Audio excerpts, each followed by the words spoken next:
how to remove link from Instagram bio. In this video, I'm going to show you how to remove or delete a link from your Instagram bio. And if this video helps you, please consider giving it a like and also subscribe to my channel because that really helps me out. And this will work if you have a single or multiple links on your Instagram profile. So to get started, open up the Instagram app on your iPhone or Android phone, navigate to your profile, and then once on your profile, select Edit Profile.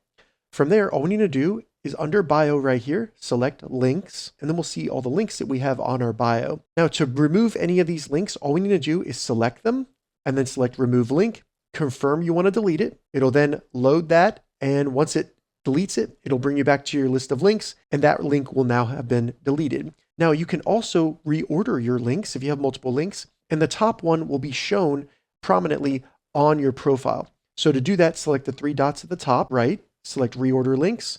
And then you just need to select the three lines and drag the link up to the top that you want at the top and select done. Now, when I go back to my profile, you can see that it is showing that top link that I reordered. All right, so that's how you remove or reorder links on Instagram. If this video helped you, give it a thumbs up and please consider subscribing to my channel.